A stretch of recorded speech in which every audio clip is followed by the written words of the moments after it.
Hello everyone, this is Ashok, your personal guide and mentor.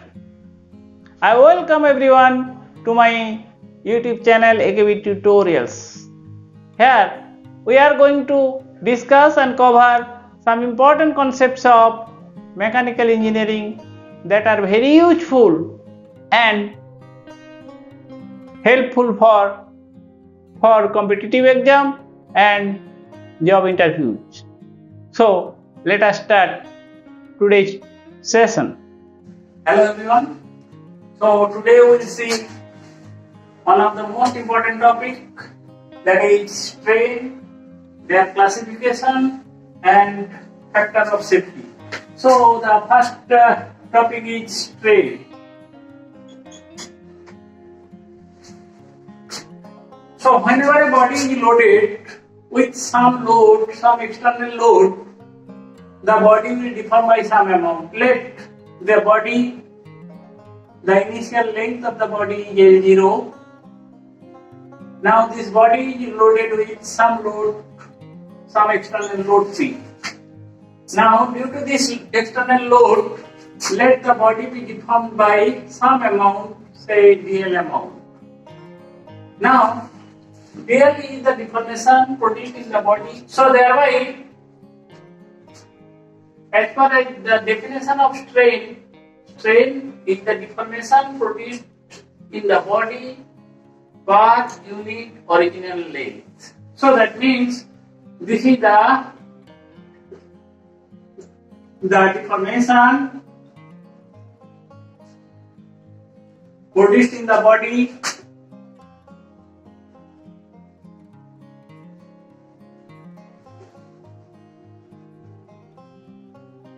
per unit original length,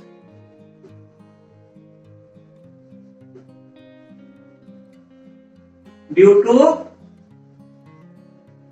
external load.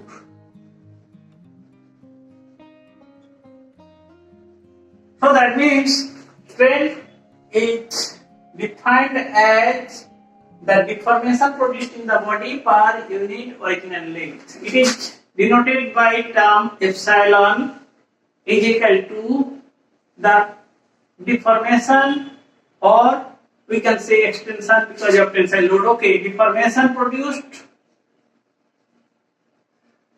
divided by original length, say L0.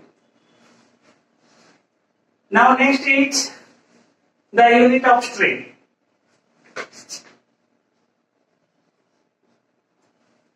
So if we see the strain, this is the ratio of two lengths. Once it is the ratio of two lengths, so strain is unitless. So that means there is no unit for strain. Okay, next we will see natural strain.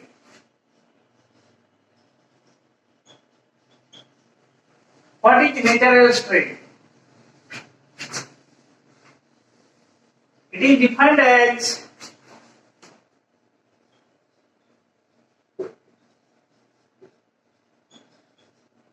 the deformation produced in the body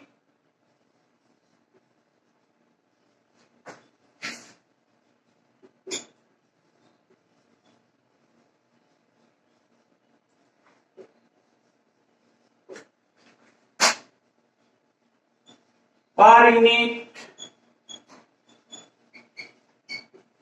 instantaneous length.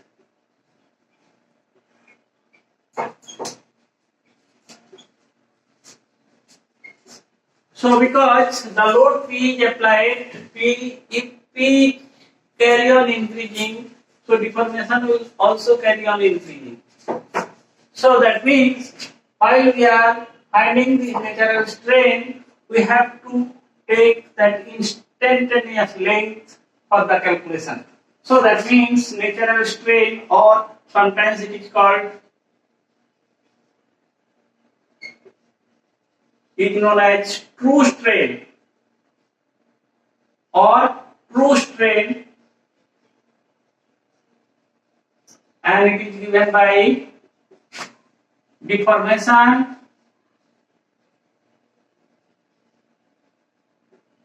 produced in the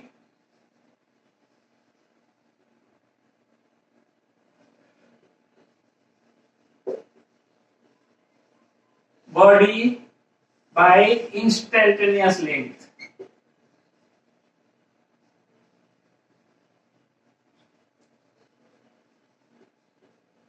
Okay, if we see the derivation is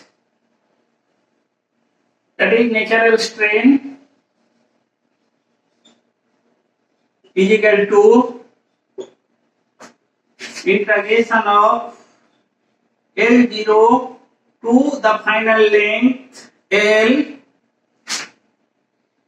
dl by L0.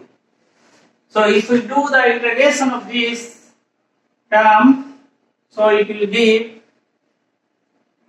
ln natural log L by L0. Okay. So L0 to L integration L0 to L dl by L0 is equal to ln L by L0, and L is the final length. What is final length? L is equal to L0 plus some deformation, that is dl. So we can write ln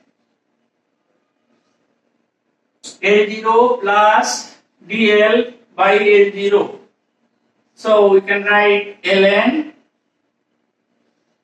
L0 by L0, that will be 1 plus dl by L0, that will be the engineering strain, where epsilon is the engineering strain.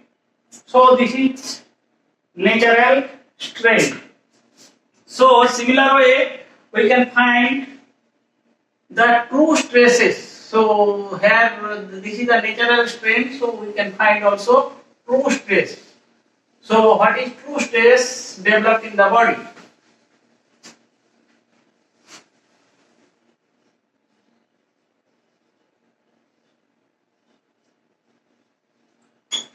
True stress is defined as the ratio of, or in other words we can say true stress is defined as the resistance developed per unit instantaneous cross sectional area. So it is defined as resistance developed in the body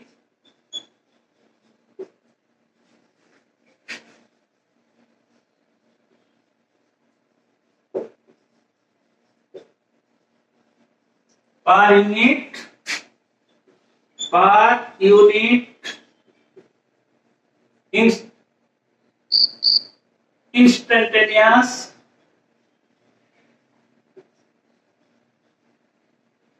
instantaneous cross sectional area.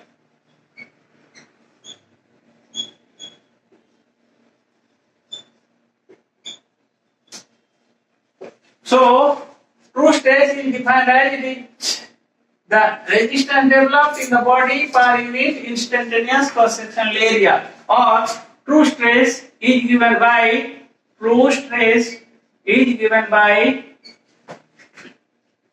so resistance developed in the body, that will be equal to the external load divided by AI.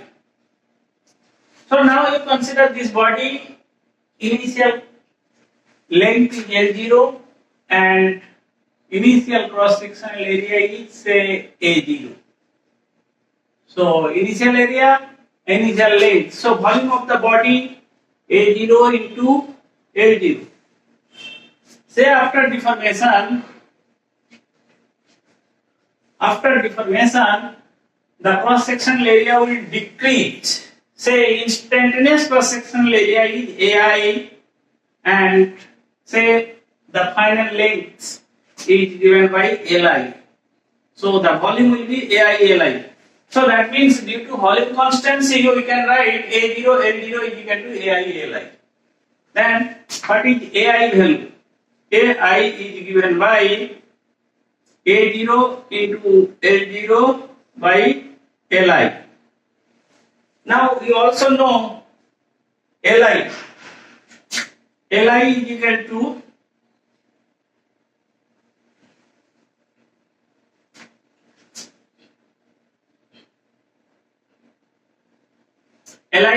to original length plus deformation, say dl, is equal to L0 plus dl. Now take common L0. So if we take common L0, 1 plus dl by L0, that we can write epsilon. So L0 into 1 plus epsilon. So Li is equal to L0 into 1 plus epsilon. So put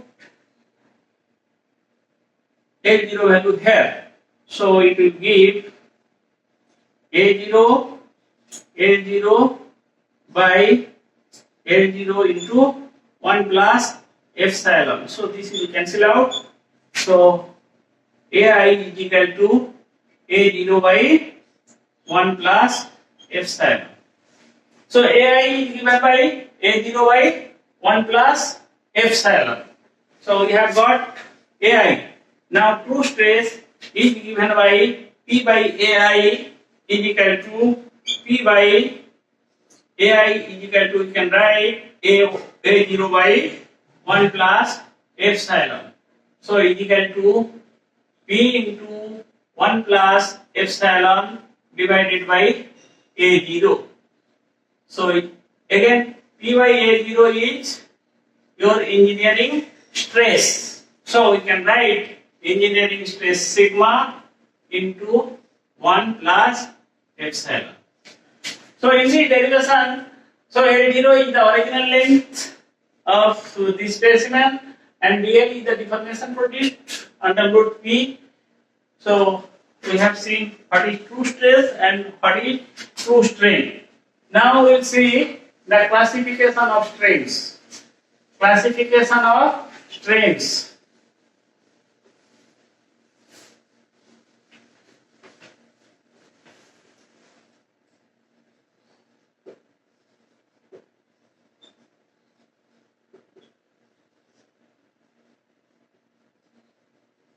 So like stress, strains are also classified as tensile strain. What is tensile strain? When tensile load is acting over the body extension of the body will take place. So tensile strain is given by extension produced in the body divided by the original length. Okay, so this is dl is the extension produced in the body, extension, so that will be positive 1 because body will extend in size. Extension produced in the body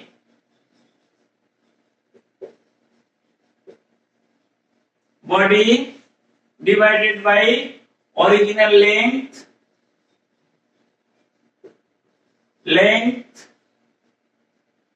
due to external tensile load. External tensile load. Now next type of strain is compressive strain.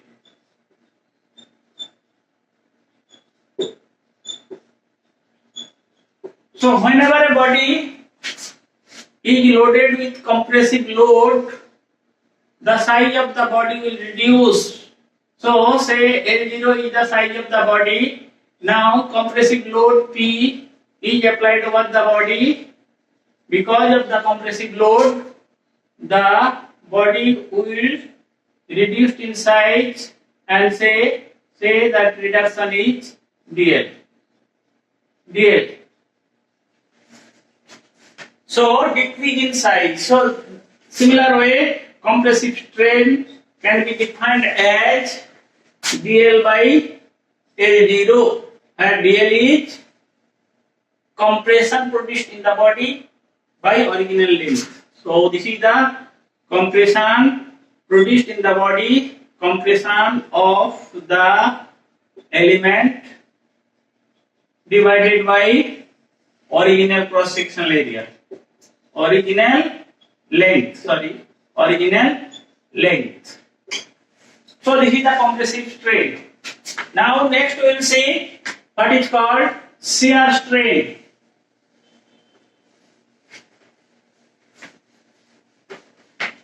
So next is shear strain. So whenever a body is under shear load, say this is the body and this body is under shear load, say P is the shear load acting on one face. Now due to this shear load, the body will change its shape. Say the body will take this position and say one angle will produce, say this angle is denoted by phi, and this linear deformation, let's see it is, say it is dl, and for the length of L. So whenever a body is under tangential load or shear load, so the shape of the body will change. So first this is the initial position and this is the final position, and phi is the angle produced. Now geometrically you can write tan phi is equal to dl by L. For a material body, this phi value is very small, otherwise the body will fail. So for small phi value, you can write tan phi is equal to phi is equal to dl by L, and this is called the shear strain. Now next we will see difference between the normal and shear strain. So difference between actual, what is the difference between the normal strain and shear strain? So difference between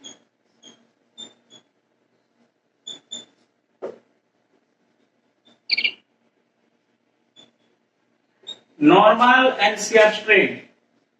Normal and shear strain.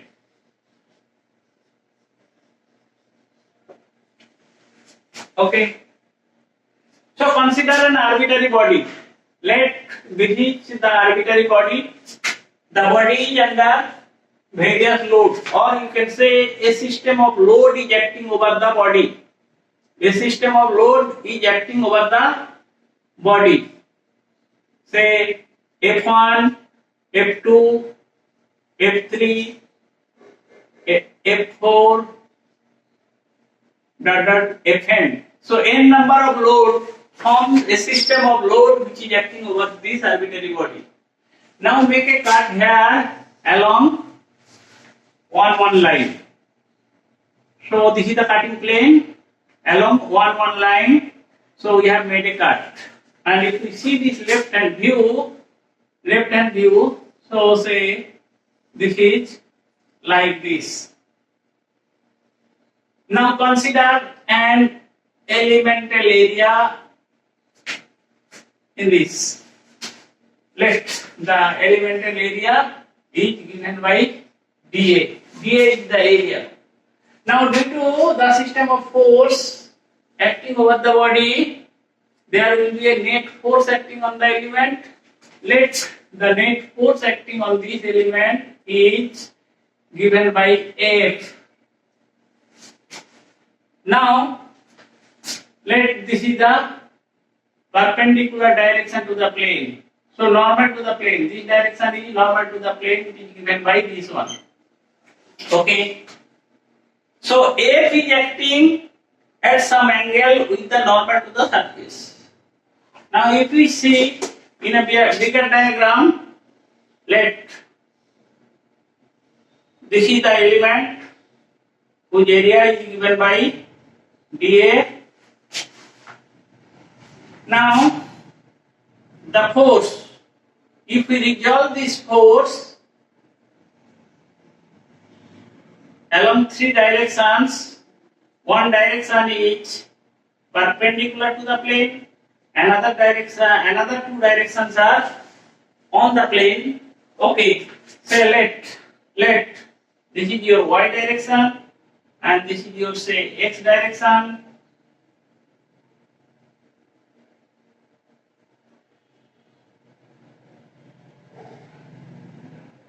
and this is say z direction. Z direction is normal to the plane, and say this is x direction and this is y direction.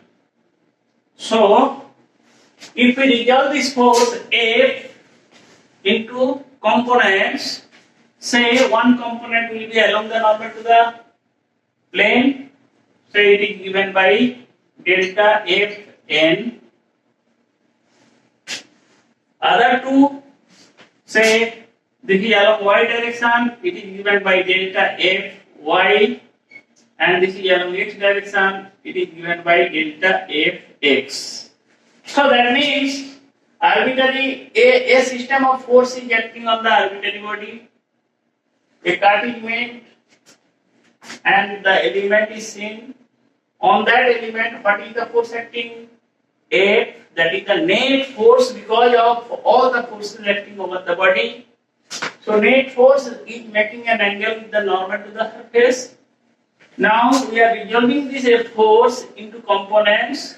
One component will be along perpendicular direction to the surface elemental area, and other two component will be on the surface, means tangential to the surface.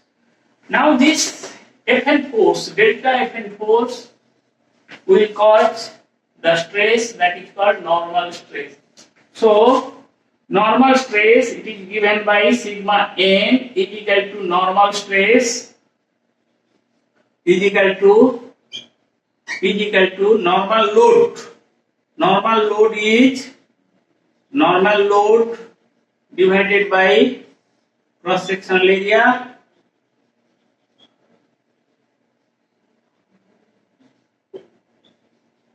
or by equation we can give, that is sigma n is equal to limit delta A tends to 0,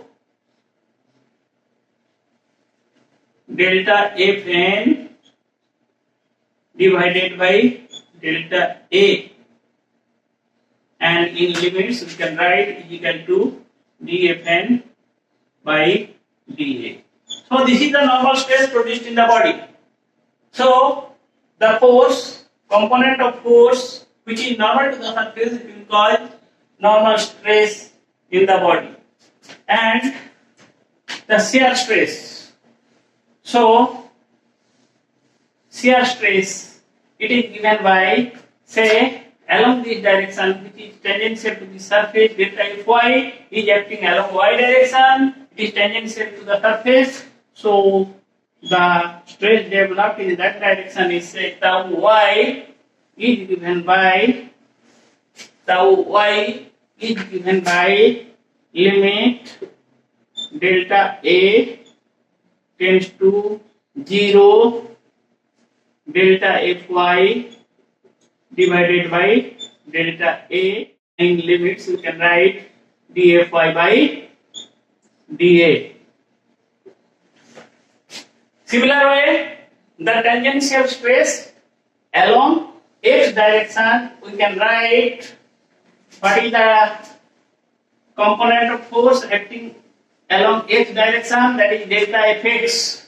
So we can write tau x is equal to limit delta A tends to 0, delta Fx divided by delta A, or in limits you can write dFx by dA. So we have got three stresses on the plane, that is the normal stresses and the shear stresses tau y and tau x. So we have got, that is sigma n, tau y and tau x. So this is the stresses developed in the plane. That is, the first one is the normal stress on that elemental area, and tau y, the shear stress or tangential stress along x direction on that elemental area, and tau x is the shear stress along x direction in that elemental area. Now we will see what is the shear what is the strains developed, normal and shear strains developed in the surface. Now, because of this delta Fn, the shear strain produced in the body, shear strain is given by, say, that will be the normal strain. Normal strain is given by epsilon n. That is the normal strain, means the strain along the direction of sigma n, or you can say along the perpendicular direction to the elemental area, is given by sigma n divided by E. E is the Young's modulus of elasticity of the material, and this equation we have got from Hooke's law. From Hooke's law, we know stress by Young's modulus of elasticity, that is the strain. So normal stress divided by Young's modulus of elasticity, that is the normal strain. Similarly, we can get the strain, tangential strain along y direction. So you can write gamma y. So this is shear strain. This is the normal strain. This is shear strain. That's why we have written gamma y. So gamma y is equal to tau y divided by g. So g is the modulus of rigidity. So next one is the gamma x, that is shear strain along x direction, and it is given by tau x divided by g. So this is all about your normal stress, shear stress, and normal strain and shear strain developed in the body. Now next we will see, that is known as superficial strain. We will see superficial strain.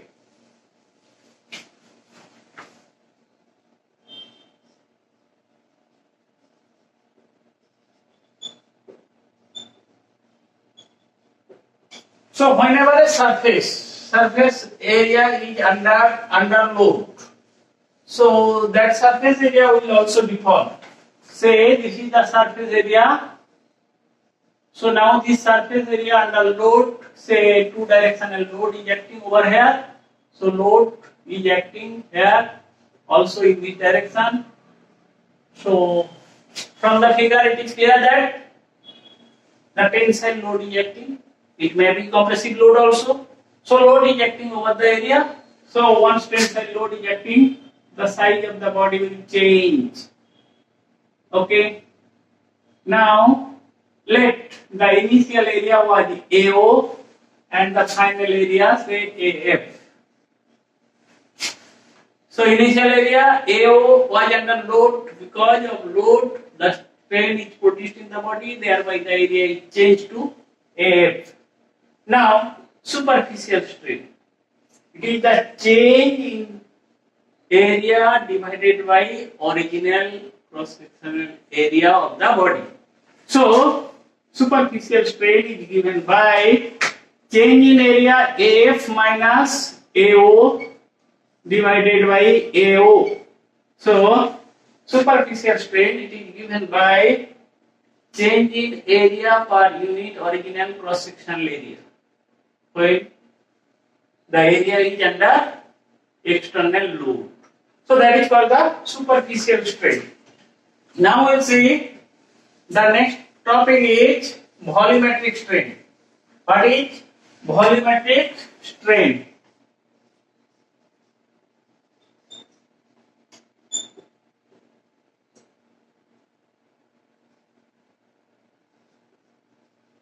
So volumetric strain, say this is a three-dimensional body.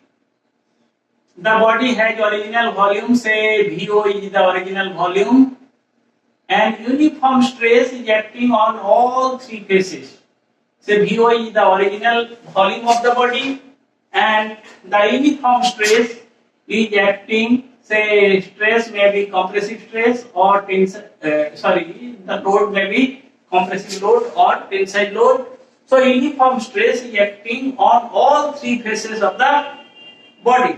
The size of the body change as it is compressive load.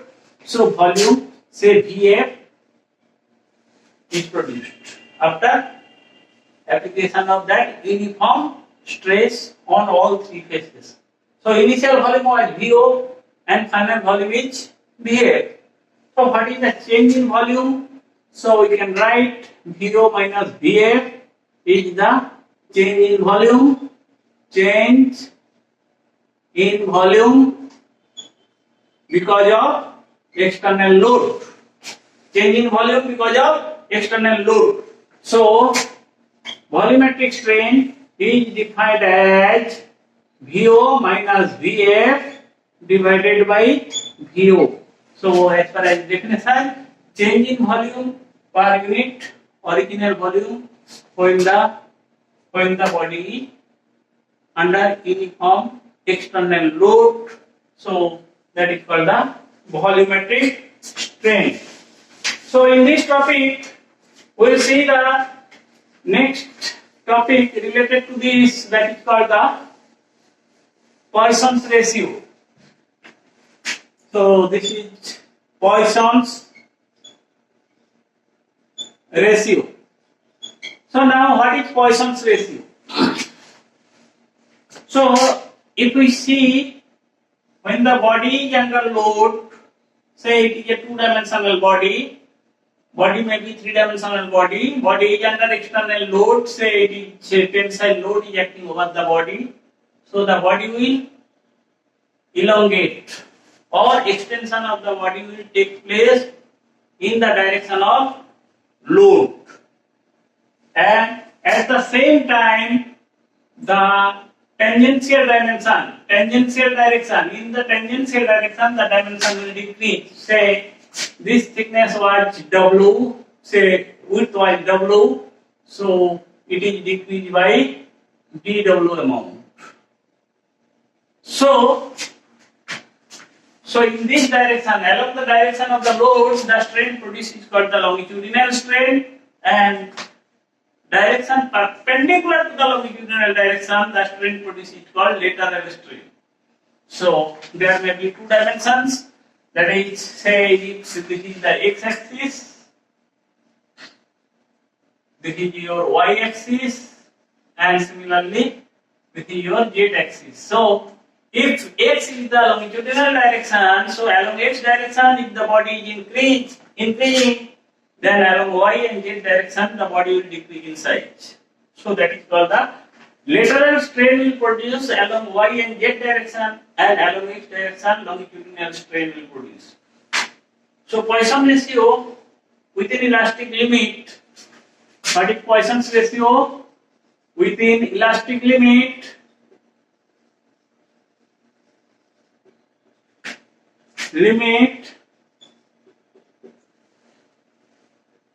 the ratio of lateral strain to longitudinal strain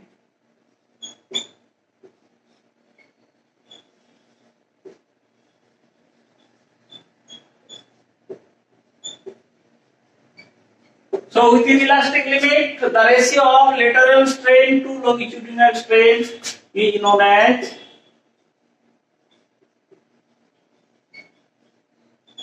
Poisson's ratio.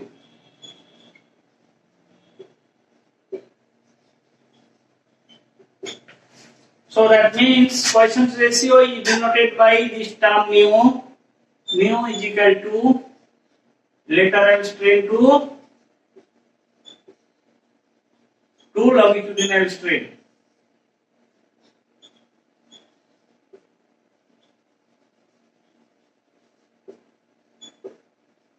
So if we require to find the lateral strain, so we will multiply Poisson's ratio into longitudinal strain. That will give you the lateral strain. Now next topic we will discuss about factor of safety. So this is one of the most important term used in strength of material, machine design or other subjects. That is factor of safety. Factor of safety.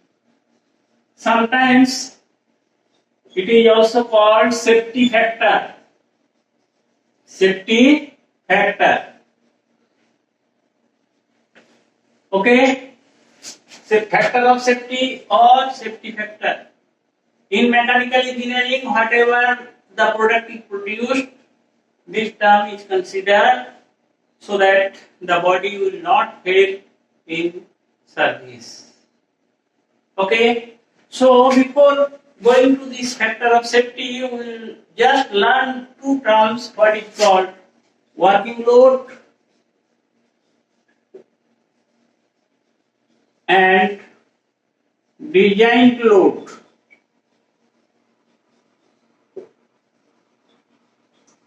Every member of the machine or a structure is under load. So every member of the machine or structure is supposed to carry some load. So whatever is the load, maximum load comes over a member. Maximum load comes over a member in its life period. It's called working load.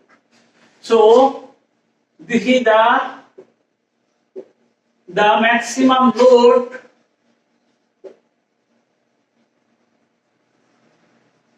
which comes over a member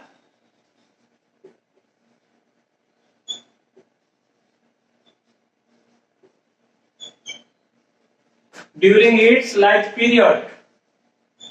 During its life period.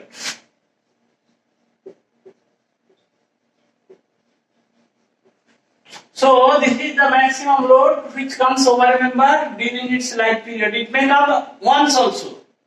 So the maximum load which comes over a member is called working load. Now design load to prevent failure. Designer designs the component by considering a much higher load than that of the working load. So what is design load? The load at which a component is designed. At which a component is designed. It's called design load. So what is design load? The load at which a component is designed. This load is much higher than that of the working load. Now factor of safety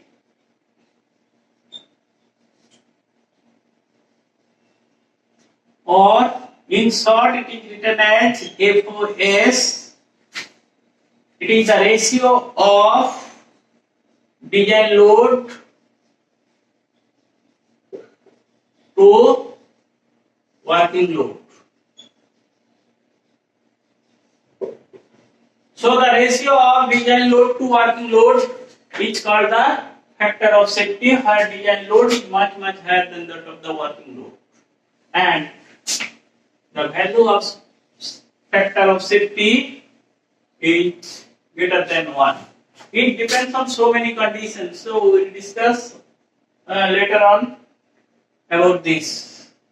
So factor of safety or safety factor, it is considered for designing any machine component so that in service it will not fail. So for understanding this factor of safety, we should understand working load and design load. Working load is the maximum load. Say this is a member. Member is subjected to some load. The maximum load during its life period, whatever is coming, that is known as working load. And design load, the load at which the member is designed by designer, is called the design load. So factor of safety, it is the ratio of design load to working load. So this is all about this video. Now we'll meet in the next video. Thank you.